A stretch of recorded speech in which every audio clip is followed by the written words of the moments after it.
Ministerial Secretary, and Executive Secretary. Currently, he serves as our President of South Philippine Union Conference. He is married to Ma'am Jill Alfaro. So ito patindugon si Ma'am Jill. Si Ma'am Jill. Kanya atubang dito, ma'am. Bao. Dito. Akong misis mo nun, ako nung kumidyahan. Pag matubang gani, bao. Doon na sila'y upat ka mga kabataan, duha ka mga dagko o tag-as ng mga lalaki, o duha usab ka mga tag-as o mga gwapa ng mga lalaki, ang mga babae. Twins. Ang ato nga magsusulti sa pulong sa Dios nining kautuhon, Pastor Danielo Donaire Palomares. Let us give him our undivided attention and prayer samtang siya magapahat sa pulong sa Dios.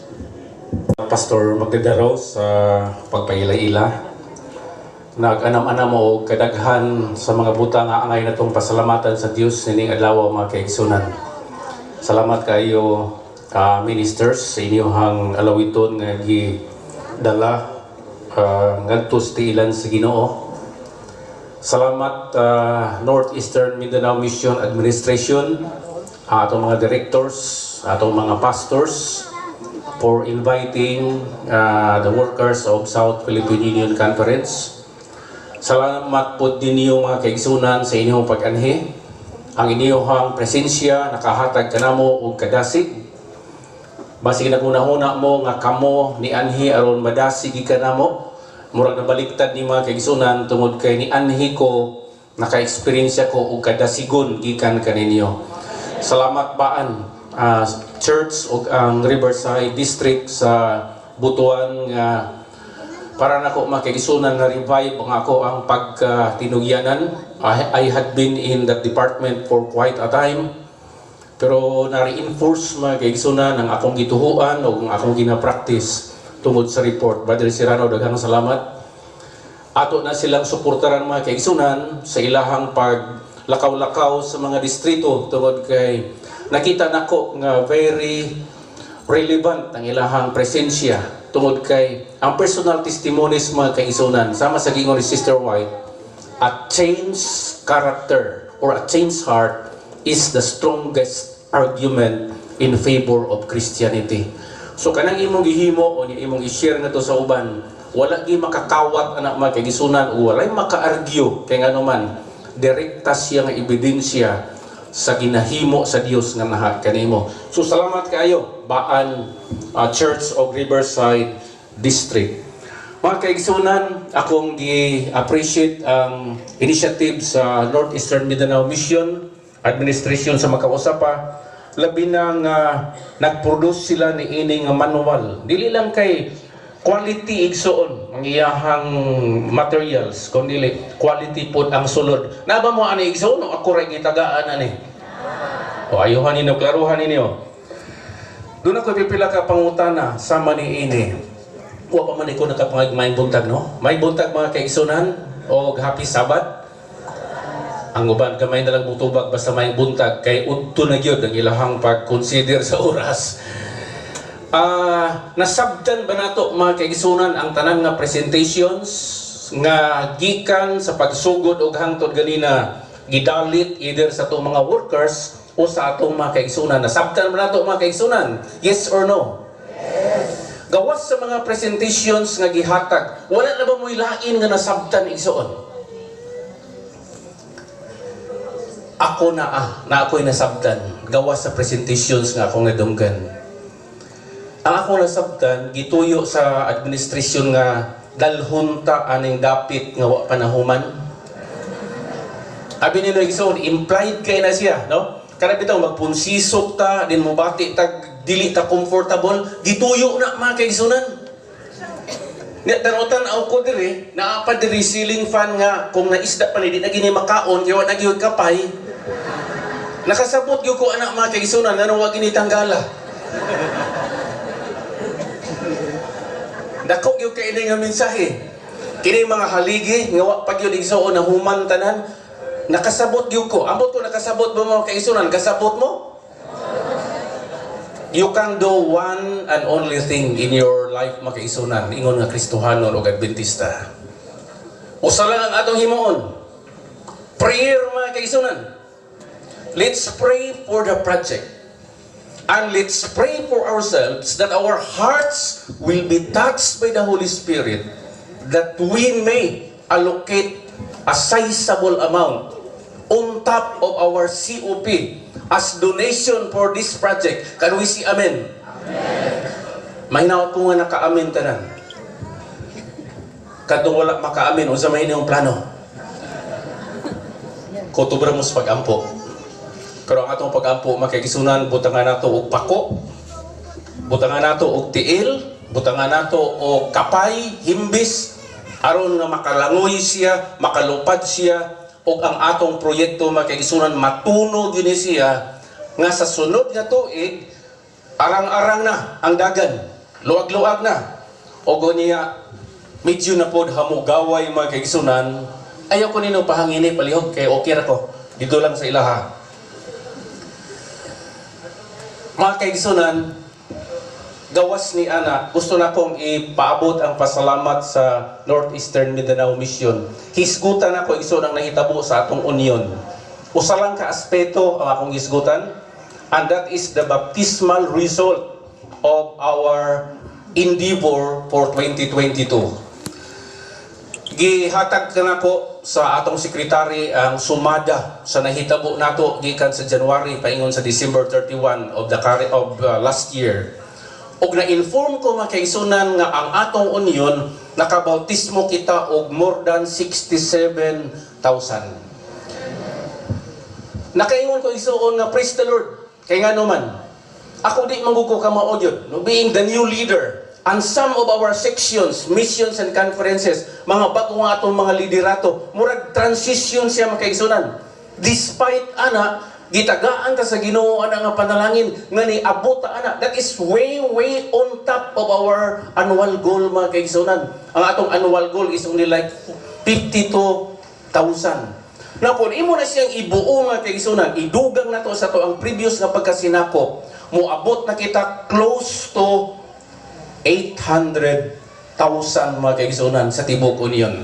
And that's the reason why you deserve to know kini nga mga informasyon nga ang atong SSD year-end meetings mga kaigsunan nga nahitabo di atong November, giaprobahan na sa ilaha nga level ang pagbuak sa atong union ngadto sa duha.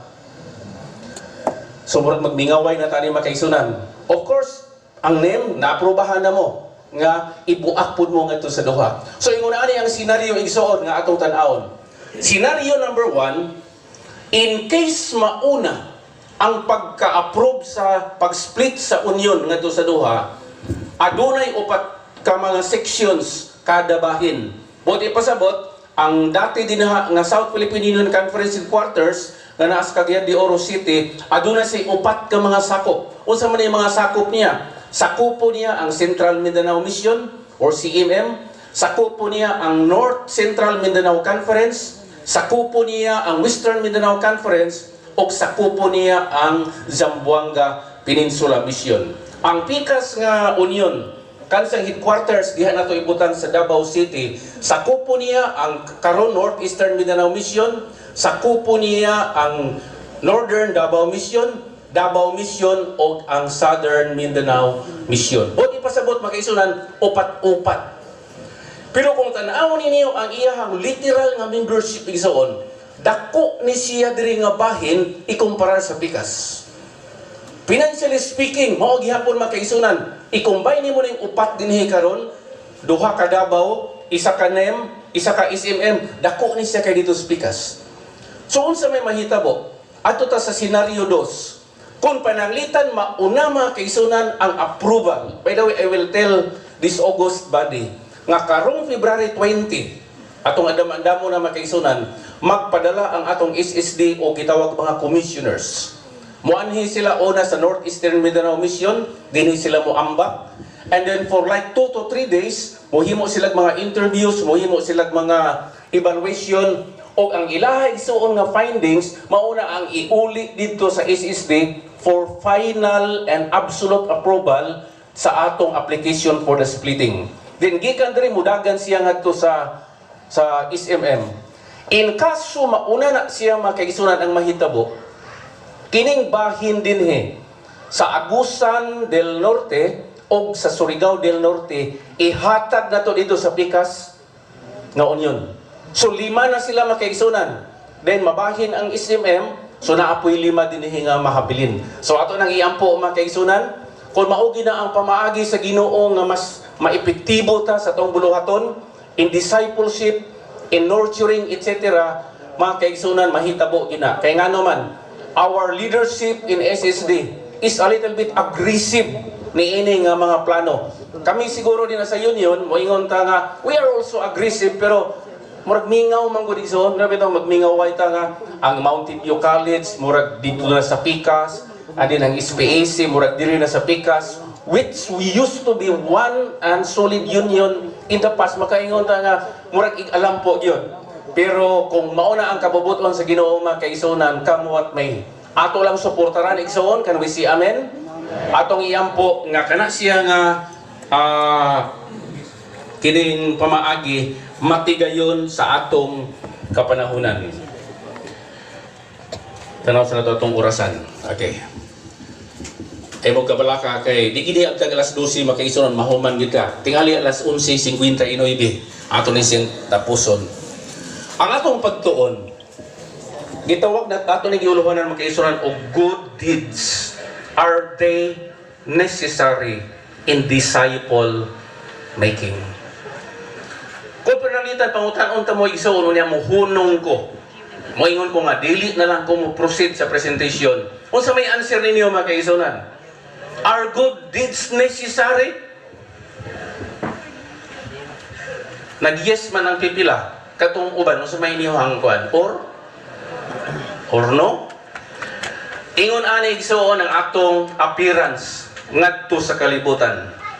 Kung mag-is mo tagkaluwasan mga kaigsunan as anchored sa atong pagtuo, kita nagatuo together with other reformers and Protestants nga naluwas kita mga kaigsunan solo grasya, sola fide, and solo Cristo. Buti pasabot, pinaagi lang sa grasya, pinaagi lang sa pagtuo, o pinaagi lang kang Ginoong Hesukristo. O kana nga pagtuo mga kaigsunan, atong giangkla sa gibasa kaganina ni Pastor Pipito,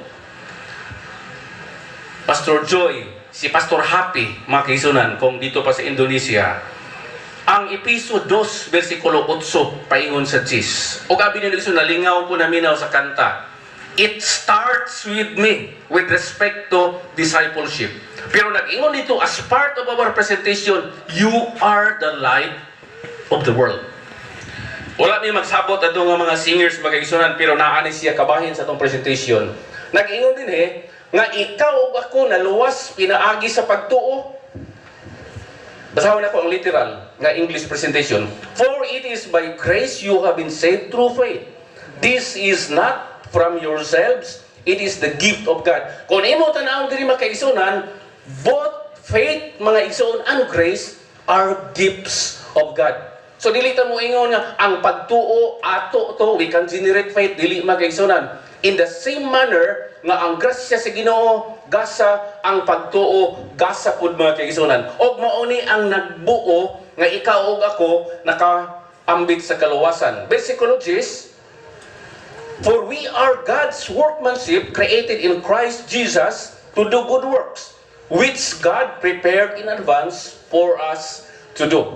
So tungod niya na makaisunan, atong gisangyaw, o we belong to, gitawag isunog, evangelical world, nga sa atong pag-evangelize, atong gipakita isuog nga kita naluwas, pinaagi sa pagtuo, dili pinaagi sa atong gibuhat. Pero nahitabo mga kaigsunan, dili lang kay sa ato nga kalibutan, kundi sa uban nga mga Protestant na obserbahan ni Jerry Muscala nga adunay daghang tawo nga they wrongly conclude that good deeds, works, or obedience are not essential an indispensable part of the Christian life. So ito pa nga, kutob rata sa faith factor. Pag ingon nga pagtuo, diya ra gyud igsuon, one face and only one side of the coin. Di natamutabok dito sa pikas. Wala nga ato ni sutaon makiisunan kung sakto ba ni. Apan kita nagatuo ta nga naluwas ta dili sa atong gibuhat apan sa gibuhat ni Jesus Christ ug sa kadaugan nga dili matupngan pinaagi sa iyahang balaan nga kinabuhi ug sa iyahang gitawag nga kamatayon. Ang iyang pagtubos nato sa krus makaisunan mao ang nagsiguro, mao ang nagtahi sa atong kaluwasan. There is nothing we can add to it. Pero pangutana, balik ta. Are they necessary? Referring to good deeds or good works in disciple making. Yes, mga kaigsunan. Unsaon to ni siya pagdepensa? Adto ta sa pangutana nga, kung necessary, unsa man di ay ang function sa maayong buluhaton o sa mga maayong butang nga atong gihimo. Kung dili na siya mo'y makaluwas makaisunan, which is biblically correct, unsa may iyahang function, unsa may iyahang mahimo sa atong pagbuhat ingon nga mga tighimo o mga disciples. Ano yung tigsuon, doon na gitawag practical, doon na 5 practical, crucial roles in good deeds. Ang number 1 makaisunan mauni. Ang atong gihimo. Our work is not important for our salvation, but it is crucial for the salvation of others. So ito pa yung nga, magmatngon ka, kay ang imong gihimo, dili na importante para nimo. Kaya nga naman, naluwas na ta igsuon, wala pa.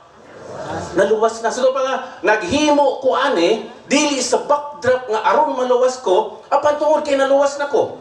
Dili ni kayo importante para nako, but this is very crucial with respect to the salvation of others. Kung sa may giingon, mo ni ako giingon kaganina, nga ni ani. Nag-ingon ang Matthew 5:16. Let your light so shine before men that they may see your good works. Wala mo ingon si Kristo, that they may see and understand that you are of faith. Or that you have a strong faith. Makita, makisunan ng imong kahayag dito sa imong good works, because good works are actually expression of genuine faith. Si Sister White doon na sa pamulong.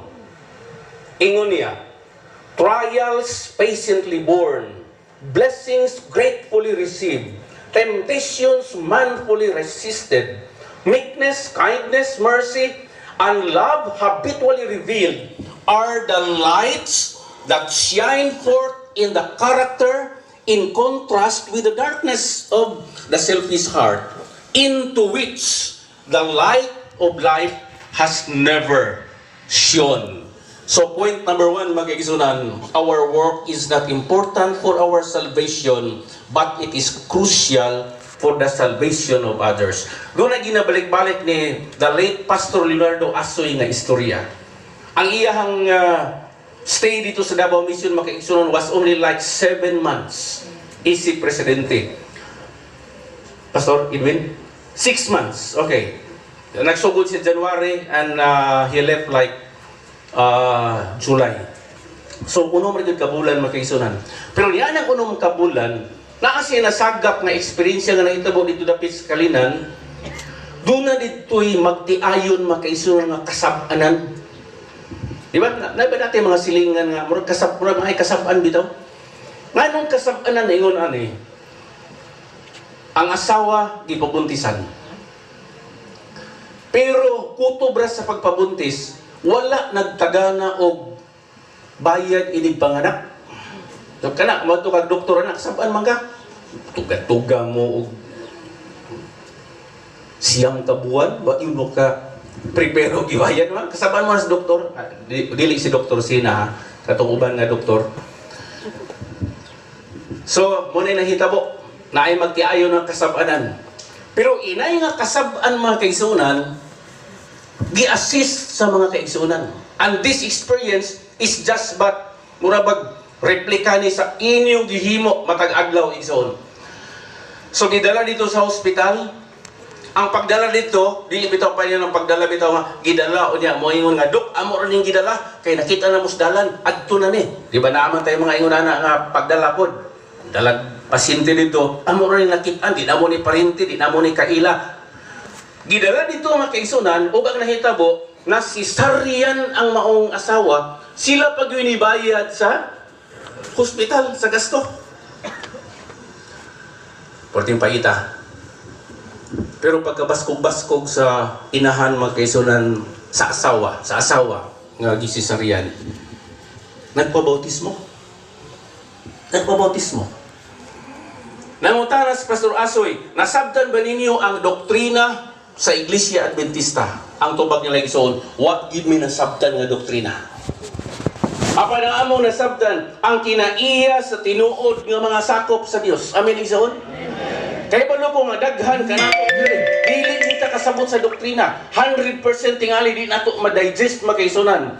Apan tungod kay naatay mga nag-una nato nga ilatang giganoy tungod sa ilang mga maayong binuhatan, mauni makaisunan nga ang imong gibuhat nga maayo, whether you are conscious niya na or not, kana siya makaisunan, crucial na sa kaluwasan sa uban. Buti pa sa buti isuon kung naatay paltos ni anak, kung naatay paltos makaisunan. Akong balihon ng istorya, panalitan wa ka to gidala sa hospital. Pananglitan wa ka gastuhi dito sa hospital. Walay istorya nga mahitabo karon mga igsoon. Wala tay masulti. Like Baan Church, pananglitan wala sila nag-COP. Walay istorya nga mahitabo. Walay record mga kaigsoon nga mahitabo. Walay recognition, walay pagdaig sa Ginoo nga nahitabo. Mao ni mga kaigsunan, crucial siya for the salvation of others. Ato ta sa point number 2. Okay. Ang atong gihimo reveals the quality of our relationship with God.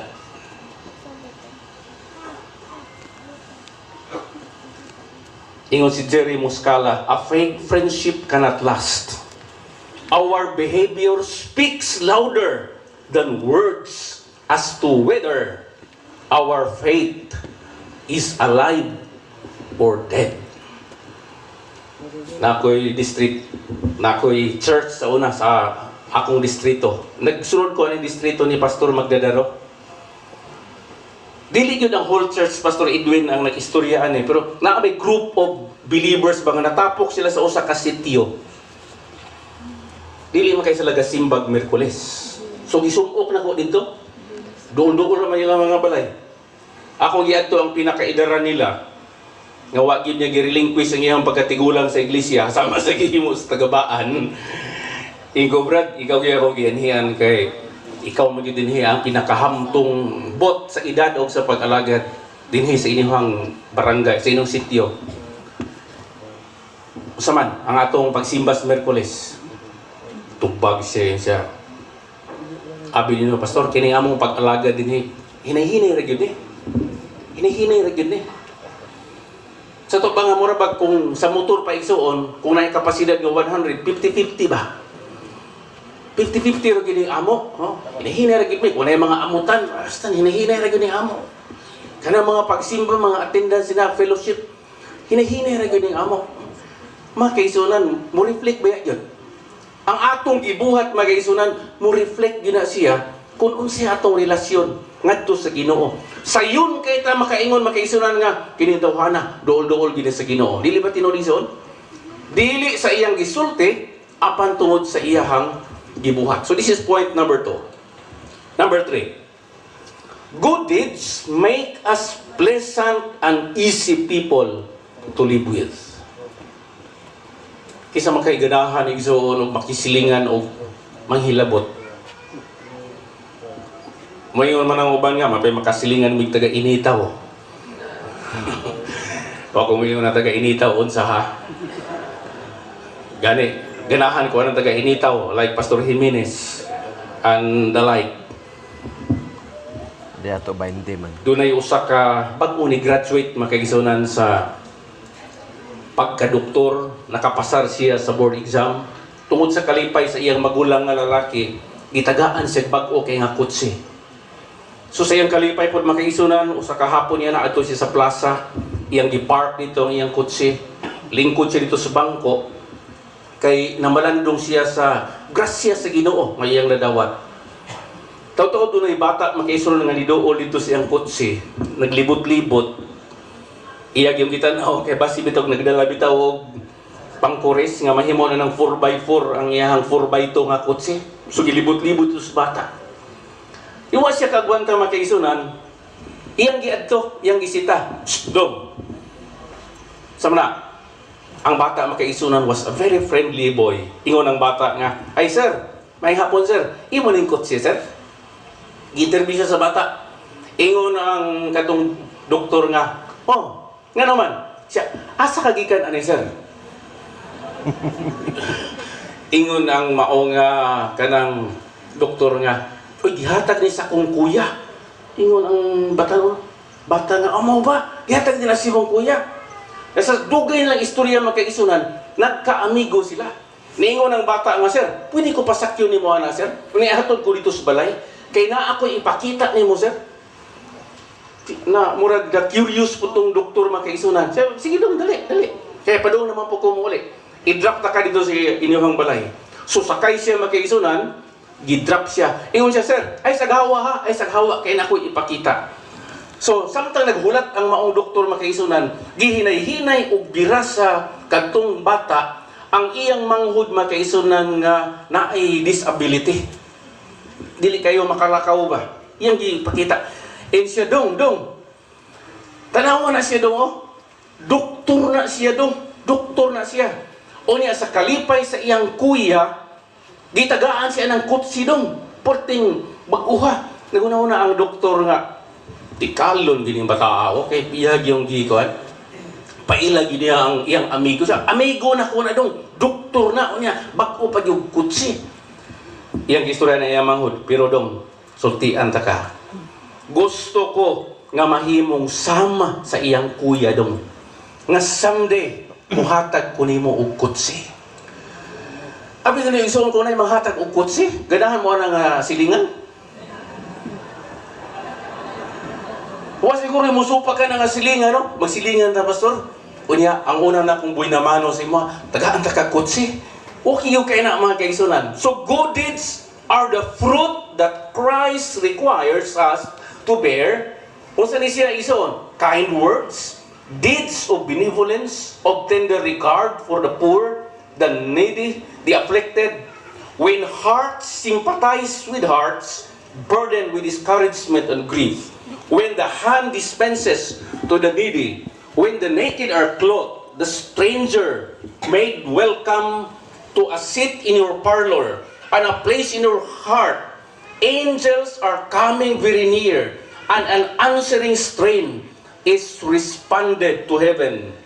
In heaven, every act of justice, mercy, and benevolence makes melody in heaven. Pagkanindot ay mga kaisunan, dili lang di ay kay diha ra sa imong silingan ang impact sa imong gibuhat. Kinigiingon ni Sister White, every act of justice and all of those deeds mentioned here in the foregoing mga kaisunan, ingon din makes melody in heaven. Ikaupat, good works are important for growing in and maintaining our relationship with Christ. Daily prayer, regular Bible study, witnessing, fasting, tagabaan, o sa sunod? Uy, kahinay ba? Systematic giving. Ang sunod, tithing. A healthy diet, Pastor De La Cruz. Stewardship and involvement in worship are significant habits that help us what? Enjoy a good spiritual life. Sa ito pa mga kaisunan, ang imong gihimo mubalik ra kanimo. Mura ni sa igsoon og indirect ba nga naghimo ka para sa uban, imong giabunuhan ang uban, ang nitambok ikaw. Na may kanta nga, love is something if you give it away. Kung sa'yo sunod, it will come right back to you. Conversely, your foolishness will as well go home to your body. Diba na yung English na nga binayabas? Kung magbinuang po ito magkaigsunan, mubalik ra po sa atong lawas. So, yun na kanindot magkaigsunan, ang paghimo sa mga maayong butang. The last. Good deeds bring a deep satisfaction and make those who do them happy. Kato nakasulay makaisunan ni appeal sa pagpakaon sa uban, feeding program, may welfare budget nga gihatag sa tagabaan. Muusab pa mo maisoon nga mo pakaon para sa mga nanginahanglan o pakaon? Muusab pa ba mo? Yes or no? Makaadik po. Kung mo na isoon, makaadik po. Kaya nga ano daw? It will bring a deep satisfaction. So pa nga, lami kaayo. Kana makapanghatag ka, bisag chinilas lang. Kana makatunol ka, bisag ulo lang sa takway, sa gabi. Mga kaigsunan, makalipay. Muna gingon ni Sister White, the spirit of unselfish labor for others give depth, stability, and Christ-like loveliness to the character and brings peace and happiness to its possessor. The aspirations are elevated. There is no room for sloth or selfishness. Those who thus exercise the Christian graces will grow and will become strong to work for God. Those who thus devote themselves to unselfish effort for the good of others are most surely, please read with me, go, working out their own salvation. Dili ako yung nagsultian na makaisunan. That is from the pen of inspiration. The only way to grow in grace is to engage. Please read with me. Ano di mo makatagpilaw? To engage to the extent of our ability in helping and blessing those who need the help we can give them. Ingingon ni San Pablo, let us not become weary in doing good, for at the proper time we will reap a harvest if we do not give up. In summary, mga kaisunan, work is not important for our salvation, but it is crucial for the salvation of others. Our work reveals the quality of our relationship with God. Good deeds make us pleasant and easy people to live with. Good works are important for growing in and maintaining our relationship with Christ. And good deeds bring a deep satisfaction and make those who do them happy. Sa katapusan, na ikotisyon ni Sister White, grabe ka lalong o grabe ka hait magkaisunan.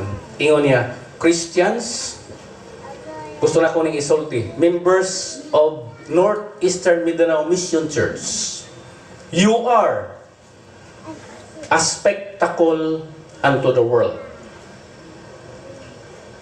Unto the world, diba ison? And to angels, and to men. Men are watching you to see the effect of your religion. Talawang sunod na linya, and let us read all together. Sinners are to be saved, not alone by the preaching of the word, but by lives that reveal the power of Christ's grace. Sa ito pa igsoon nga, kung di natutugutan nga ang Diyos mo himo og maayo din hinato, na ay mga makasasala nga dili maluwas. Kaya nga naman, dili ang tanan maluwas makigsunan, pinaagi sa preaching of the word. Gingon diri, but lives that reveal the power of Christ, mauna ang unsa man makatabang ngadto kanila. Kung mo balikan igsoon ang atong kitext, ang psychologist nag-ingon, giandam na sa Dios makaigsunan ang mga maayong buluhaton nga ipahaom niya dinha sa imuha. Buti pa sabot, makahimo gani tag maayo, dili na ato igsuon. Amen? Ang ato lang karon punto mao, nga tugutan nato ang Dios, nga magpadayon siya sa pagbuhat og maayo dinhi nato. It's only a matter of giving Him the permission, mga kaigsunan, nga Ginoo palihog, ipadayon ang imong plano, nga mohimo kag maayo dinhi nako, kay nahimo ko nga talan-awon ngadto sa kalibutan. Ang pangutana, mga kaigsunan, ato bang tugutan ang Dios? Yes or no? Yes. Ang Dios magapanalangin kanato. Sa dali na ito